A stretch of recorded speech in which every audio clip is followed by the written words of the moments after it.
നമ്മുടെ #, വിടില്ല ഞാൻ. അതായത് വീട്ടിൽ കിടക്കുന്ന ഒരു പഴയ സാധനങ്ങളും വിടില്ല, വെറുതെ വിടില്ല. അതെല്ലാം പറക്കിയെടുത്ത് പുതിയ സാധനങ്ങൾ ഉണ്ടാക്കും എന്നുള്ളതിൻ്റെ ഭാഗമായിട്ട് ഇന്ന് രാവിലെ ഞാൻ കറങ്ങിത്തിരിഞ്ഞ് നടന്നപ്പോൾ എൻ്റെ കൈ കിട്ടിയത് ഒരു ടയറാണ്. സാധാരണ ഇവിടെ ഞാൻ ടയറൊക്കെ പറക്കിയെടുത്തിട്ടുണ്ടും വരുമ്പോൾ അമ്മ ദേ ഇതുപോലെ ചെടി നടാറാണ് പതിവ്. ഇന്ന് ഇവിടെ ഒരു ചെടിയും കൂടി നിൽപ്പുണ്ടായിരുന്നു. അത് കരിഞ്ഞ കാരണം ഞാൻ ഇന്ന് പറക്കിയെടുത്തോണ്ട് പോയിട്ട് വേറൊരു സാധനമാക്കി കാണിച്ചു തരാം. കേട്ടോ, ഇതാണ് ആ ടയർ. ആ ടയറിനെ ഞാനിപ്പോൾ ഈ പരുവത്തിലാക്കി. ഇപ്പോൾ ഇതിൻ്റെ മുകളിൽ ഇരിക്കാനേ പറ്റത്തുള്ളൂ. അപ്പോൾ ഇങ്ങനെ ആക്കി. ഇപ്പം ഇത് നമ്മുടെ കുപ്പി വീടാണ് കേട്ടോ. കുപ്പി വീട്ടിൽ ഇങ്ങനെ സെറ്റ് ചെയ്തുകൊണ്ടിരിക്കുകയായിരുന്നു. അപ്പോൾ എന്തായാലും ഒട്ടും വൈകിപ്പിക്കുന്നില്ല. എന്തായാലും നമുക്ക് ഈ ടയർ എങ്ങനെയാണ് ഈ പരുവത്തിലാക്കിയാൽ നോക്കാം. എന്തായാലും ഇത് നല്ല ഉറപ്പുണ്ട്. നമുക്ക് ഇതിൻ്റെ മുകളിലൊക്കെ കയറി ഇരുന്നാലും ഒരു കുഴപ്പമില്ല. അപ്പോൾ എങ്ങനെയാണ് ഇതെന്ന് നോക്കാം. അതിന് മുമ്പ് ഒരു കാര്യം പറയട്ടെ. നിങ്ങൾ എന്നെ യൂട്യൂബിലാണ് ആദ്യമായിട്ട് കാണുന്നതെങ്കിൽ എനിക്ക് ഇൻസ്റ്റാഗ്രാമും ഫേസ്ബുക്കിൽ QUPPI എന്ന് പറയുന്ന ഒരു പ്രൊഫൈൽ കൂടി ഉണ്ട്. അവിടെ കൂടി ഫോളോ ചെയ്യുക. നിങ്ങൾക്ക് എന്തായാലും ഇങ്ങനത്തെ പരിപാടികൾ എന്തായാലും ഇപ്പം വീട്ടിൽ ഇരിക്കുന്നതുകൊണ്ട് ഞാൻ കുറേ കാര്യങ്ങൾ ഓരോ ദിവസം ഓരോന്നൊക്കെ ചെയ്യാമെന്നാണ് വിചാരിച്ചേക്കണേ. അപ്പം നിങ്ങൾക്ക് ഇന്നത്തെ ഈ വീഡിയോ ഇഷ്ടപ്പെടുകയാണെങ്കിൽ എന്താ ചെയ്യേണ്ടത്? ചാനൽ സബ്സ്ക്രൈബ് ചെയ്യുക. സോ എന്തായാലും നമുക്കിത് എങ്ങനെയാണെന്ന് കാണാം. പിന്നെ വേറൊരു കാര്യമുണ്ട്. നിങ്ങളിത് എന്തെങ്കിലും ഇതുപോലെ പഴയ സാധനങ്ങളൊക്കെ വെച്ചിട്ടാണ് എന്തെങ്കിലും പുതിയ സാധനങ്ങൾ ഉണ്ടാക്കുന്നതെങ്കിൽ പ്ലീസ് ഇൻസ്റ്റാഗ്രാമിലോ ഫേസ്ബുക്കിലോ #, വിടില്ല ഞാൻ എന്നുകൂടി വെച്ചിട്ട് നിങ്ങൾ പോസ്റ്റ് ചെയ്യുക. അപ്പം ഞാനും കാണുക, ഞാനും ഷെയർ ചെയ്യാം. അതുപോലെ തന്നെ ഇൻസ്റ്റാഗ്രാമിലാണെങ്കിൽ എനിക്ക് പേഴ്സണലി അയച്ചു തരിക. നമുക്ക് വേറൊരു പ്രൊഫൈൽ കൂടി, എല്ലാവർക്കും കൂടിയുള്ള ഒരു കോമൺ പ്രൊഫൈൽ, വിടില്ല ഞാൻ എന്ന് പറഞ്ഞിട്ട് ഞാനൊരു പ്രൊഫൈൽ കൂടി അയച്ചിട്ടുണ്ട്. സോ നമുക്ക് അതിലും അപ്ലോഡ് ചെയ്യാം. To be happy and be creative. Okay, video ആണ് കേട്ടോ.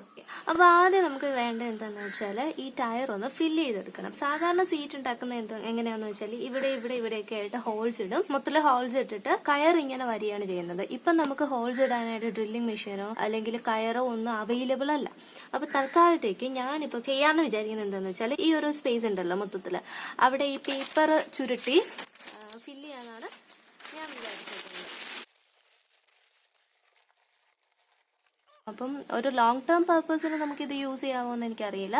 പക്ഷെ അധികം വെയിറ്റ് ഇല്ലാത്തവരൊക്കെ ആണ് ഇരിക്കുന്നതെങ്കിൽ നമുക്ക് കുറേയൊക്കെ ഇത് പതുങ്ങി പോവാതിരിക്കാൻ പറ്റുമായിരിക്കും.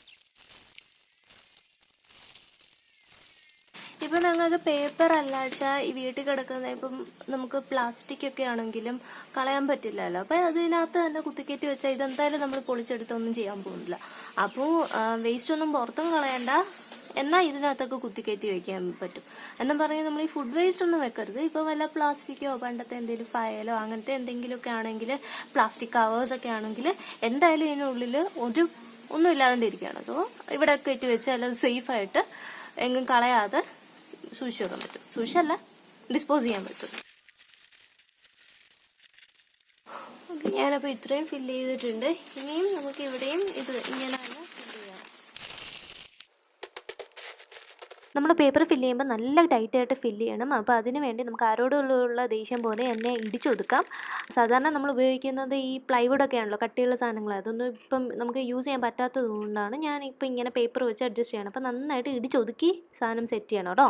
ഓക്കെ, അങ്ങനെ ഇപ്പം ഞാൻ ഇത് ഫുള്ള് ഫില്ല് ചെയ്തിട്ടുണ്ട്. നന്നായിട്ട് ഇടിച്ചൊതുക്കി തന്നെ വെച്ചിട്ടുണ്ട്. ഇനി നമുക്ക് വേണ്ടതെന്ന് പറഞ്ഞാൽ ഇവിടെയും ബാക്കിലും ഓരോ കാർഡ്ബോർഡ് പീസ് വെച്ചിട്ട്, കാർഡ്ബോർഡൊക്കെ നമ്മുടെ വീട്ടിലുണ്ടാവുമല്ലോ, അത് വെച്ചിട്ട് നമ്മളിത് കവർ ചെയ്തെടുക്കുക എന്നുള്ളതാണ്. ഇപ്പോൾ കാർഡ്ബോർഡ് എടുക്കുമ്പോൾ ഒരുവിധം നല്ല കട്ടിയുള്ള കാർഡ്ബോർഡ് എടുക്കാൻ ശ്രമിക്കുക. അതിനുശേഷം ആ ടയറിൻ്റെ സൈസിനനുസരിച്ച് അത് കട്ട് ചെയ്തെടുക്കുക. വലിയ ഭംഗിക്കൊന്നും കട്ട് ചെയ്തെടുക്കണം, എങ്ങനെയെങ്കിലുമൊക്കെ കട്ട് ചെയ്തെടുത്താൽ മതി. പിന്നെ ഞാനത് അവിടെ തറപ്പിച്ച് വെക്കാൻ വേണ്ടിയിട്ട് മുള്ളാണിയാണ് എടുത്തേക്കുന്നത്. പിന്നെ ഒരു കാര്യം, നിങ്ങൾക്ക് കാർഡ്ബോർഡ് കുറച്ചുണ്ടെങ്കിൽ 2 ലെയറൊക്കെ വെച്ചാൽ നല്ലതായിരിക്കും കേട്ടോ, കുറച്ച് കട്ടിക്കിരിക്കും. ഓക്കെ, അപ്പോൾ അത് തറപ്പിച്ച് വെക്കാൻ വേണ്ടിയിട്ട് ഞാൻ മുള്ളാണിയാണ് എടുത്തേക്കുന്നത്. അപ്പോൾ മുള്ളാണി ചുറ്റിയ വെച്ച് അതിനകത്ത് അടിച്ചാണ് വെക്കുന്നത്. അപ്പോൾ ഈ മുള്ളാണി നമ്മുടെ കാർഡ്ബോർഡ് കീറാൻ ഇടയുണ്ടാക്കും. അതുകൊണ്ട് ഞാനൊരു എക്സ്റേ ഷീറ്റ് ഉണ്ടല്ലോ, അത് ചെറുതായിട്ട് കട്ട് ചെയ്ത് അതിൻ്റെ മേലെ കൂടെയാണ് മുള്ളാണി തറപ്പിച്ച് വെക്കുന്നത്, പ്രൊട്ടക്ഷന് വേണ്ടിയിട്ട്. പിന്നെ സൂക്ഷ്യം കണ്ടുമൊക്കെ ചെയ്യണം. ബാൻഡ് കിട്ടുമ്പോൾ കൈ മുറിയാൻ പാടില്ല. ആണി അടിക്കുമ്പം ശീലമില്ല വെച്ചാൽ അതും കയ്യിലൊന്നും കൊള്ളിക്കരുത്. അപ്പോൾ ഈ സൈഡിൽ ചെയ്ത പോലെ തന്നെ അപ്പുറത്തെ സൈഡിലും ഇതുപോലെ ബാൻഡ് കാർഡ്ബോർഡ് വെച്ചിട്ട് മറയ്ക്കണം. അപ്പോൾ അതത്ര സെറ്റ് ചെയ്യുന്നതിന് ശേഷം നമുക്കൊരു തുണി വെച്ച് അത് കവർ ചെയ്തെടുക്കണം. കവർ ചെയ്തെടുക്കാൻ വേണ്ടി ഞാൻ ഇപ്പോൾ ഒരു പഴയ തുണി എടുത്തേക്കണേ, നമ്മുടെ വീട്ടിൽ ഇടാനല്ലേ, ഏതെങ്കിലും തുണി മതി. അപ്പോൾ അതെടുത്ത് വെച്ചിട്ട് നിങ്ങൾക്ക് ഇഷ്ടമുള്ള രീതിയിൽ അത് കവർ ചെയ്തെടുക്കാം. വേണമെങ്കിൽ ഇല്ല നമ്മൾ കിഴി കെട്ടുന്ന പോലെ എല്ലാം കൂടി കൂട്ടിപ്പിടിച്ച് ഒരു കെട്ട് കൊടുത്താൽ മതി. ഓക്കെ, അപ്പോൾ ഞാനിത് ആ തുണി വെച്ച് കവർ ചെയ്തെടുത്തിട്ടുണ്ട്. ഇത് ഒരു സൈഡേ ഉള്ളൂ നല്ല വൃത്തിയായിട്ട് കവർ ചെയ്തെടുത്തത് കേട്ടോ. മറ്റേ സൈഡ് ജസ്റ്റ് ജോയിൻസ് ഒക്കെയാണ്. ഞാൻ ജസ്റ്റ് സ്റ്റാപ്ലർ അടിച്ച് വെച്ചതേ ഉള്ളൂ. സ്റ്റാപ്ലർ വെച്ച് എങ്ങനെയാണ് നിങ്ങൾക്ക് അറിയില്ല, ഞാൻ ഒന്ന് കാണിച്ചു തരാം. സ്റ്റാപ്ലർ ഇങ്ങനെ ഇരിക്കുന്നത് ഫില്ല് ചെയ്തതിന്, ഈ പിൻസൊക്കെ ഫില്ല് ചെയ്തതിന് ശേഷം ഇങ്ങനെ ആക്കുക. ഇങ്ങനെ ആക്കിയിട്ട് നമ്മൾ ഒറ്റയടി അതവിടെ ഇരുന്നോളും. ഓക്കെ, നല്ല ടൈറ്റായിട്ട് കയറി ഇരുന്നോളും. അപ്പോൾ ആ ഒരു രീതിയിലാണ് ഞാനിത് മൊത്തത്തിൽ തുണി നല്ല വലിച്ച് ചെയ്തത്. എനിക്ക് പക്ഷേ ഉണ്ടല്ലോ ആ കളർ അത്ര ഇഷ്ടപ്പെട്ടില്ല. പിന്നെ ഞാൻ ഒന്നുകൂടി തപ്പിപ്പോയപ്പോഴത്തേക്ക് എനിക്ക് അമ്മയുടെ പഴയൊരു ചുരിദാർ കിട്ടി. അപ്പോൾ അത് വെച്ചിട്ട് കവർ ചെയ്യാമെന്ന് വിചാരിച്ചു. അപ്പോൾ കവർ അത്രയും തുണിയില്ല, ജസ്റ്റ് ഒന്ന് കവർ ചെയ്തെടുക്കാനേ പറ്റത്തുള്ളൂ. അപ്പം ഞാൻ അതിൻ്റെ താഴ്ഭാഗം ഉണ്ടല്ലോ, വണ്ണം ഉള്ളതുകൊണ്ട് കുറച്ച് താഴ്ഭാഗം ഇച്ചിരി വീതി ഉണ്ടാവും. ആ ഭാഗം കട്ട് ചെയ്തെടുത്തിട്ട് നമ്മൾ 5 മിനിറ്റ്സ് ക്രാഫ്റ്റിലൊക്കെ ഇങ്ങനെ കണ്ടിട്ടില്ലേ, ബനിയൻ വെച്ചിട്ട് ബാഗ് ഉണ്ടാക്കുന്നത്, സ്ലിറ്റ്സ് ഉണ്ടാക്കിയിട്ട് അത് കെട്ടി ബാഗ് ഉണ്ടാക്കുന്നത്, അതുപോലെ തന്നെ ഞാൻ ആ ഒരു സൈസിന് ചുമ്മാ കട്ട് ചെയ്തെടുത്തിട്ട് ചുമ്മാ സ്ലിറ്റ് വെച്ചിട്ട് അത് ചുമ്മാ കെട്ടിയിടുകയാണ് ചെയ്തത്. അങ്ങനെയാണ് ഞാനിത് കവർ ചെയ്തേക്കുന്നത്. നിങ്ങൾക്ക് ഇഷ്ടമുള്ള രീതിയിൽ അത് കവർ ചെയ്തെടുക്കാം. അങ്ങനെ പ്രത്യേകിച്ച് രീതിയൊന്നുമില്ല, ജസ്റ്റ് വൃത്തിയായിട്ടൊന്ന് ഇരിക്കണം, അത്രേ ഉള്ളൂ. അപ്പം നിങ്ങൾ ഈ ഒരു രീതിക്കാണ് ഇത് ചെയ്യുന്നുണ്ടെങ്കിൽ ആദ്യം 4 സൈഡും നന്നായിട്ട് ടൈറ്റ് ചെയ്തൊന്ന് കെട്ടണം. അതിനുശേഷം അതിൻ്റെ ഇടയ്ക്കുള്ള ഭാഗം ഫില്ല് ചെയ്താൽ മൊത്തത്തിലൊരു ഇച്ചിരി ടൈറ്റായിട്ട് ഇരിക്കാനായിട്ട് സഹായിക്കും. അതുകൊണ്ട് ആ 4 സൈഡും ആദ്യം കെട്ടിയിട്ട് പിന്നെ എല്ലാം ടൈറ്റായിട്ട് കിട്ടും.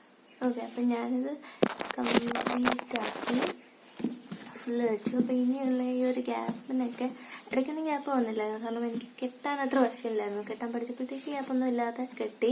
ഇവിടെയൊക്കെ കണ്ടു, ഗ്യാപ്പില്ലാതെ കെട്ടാൻ പറ്റി. അപ്പോൾ ഗ്യാപ്പുള്ള ഭാഗത്ത് ഞാൻ കുറച്ച് ലേസ് വെക്കാമെന്ന് വിചാരിച്ചു. അപ്പോൾ ആ ജോയിൻറ്റ് വന്ന ഭാഗം ഞാനൊരു വൈറ്റ് ലേസ് വെച്ച് മറിച്ചിട്ടുണ്ട്. നിങ്ങൾക്ക് വേണമെങ്കിൽ വൈറ്റ് ലേസ് ഇല്ലാച്ചാൽ ഏതെങ്കിലും തുണി, കോൺട്രാസ്റ്റ് കളറുള്ള ഏതെങ്കിലും തുണി വെച്ചിട്ടായാലും അത് വയ്ക്കാം. സൂചി നൂലും വെച്ചായാലും തയ്ച്ച് വെക്കാം. ഞാനിവിടെ ഗ്ലൂ ഗണ്ണാണ് യൂസ് ചെയ്തേക്കണേ. സോ ഫിനിഷായി. ഒക്കെ കഴിഞ്ഞ് എന്തായാലും സംഭവം നല്ല സ്ട്രോങ് ആണ്. വെയിറ്റൊക്കെ പിടിക്കും. നല്ല ഭാരമുള്ളവരിരുന്നാലും പെട്ടെന്നൊന്നും അങ്ങനെ പതുങ്ങി പോവില്ല. എനിക്ക് തോന്നുന്നു നമുക്ക് ഈ കുഷ്യൻസിനൊക്കെ പകരം ഇരിക്കാനായിട്ട് നല്ല രീതിയിൽ യൂസ് ചെയ്യാമെന്ന് തോന്നുന്നു. നിങ്ങളെന്തായാലും ട്രൈ ചെയ്ത് നോക്കൂ. ട്രൈ ചെയ്തിട്ട് എനിക്ക് ഫോട്ടോ അയച്ചു തരാം. ഇൻസ്റ്റാഗ്രാമിൽ, ഫേസ്ബുക്കിലോ ക്യുപ്പി എന്ന് പറയുന്ന അക്കൗണ്ടിലേക്ക് അയച്ചു തരിക. പിന്നെ അതുപോലെ തന്നെ ഇത് ഇഷ്ടപ്പെട്ട വെച്ചാൽ ചാനൽ സബ്സ്ക്രൈബ് ചെയ്യുക, ലൈക്ക് ചെയ്യുക, പിന്നെ എന്തൊക്കെയാണെന്ന് വെച്ചാൽ അത് ചെയ്യുക. Okay, thank you.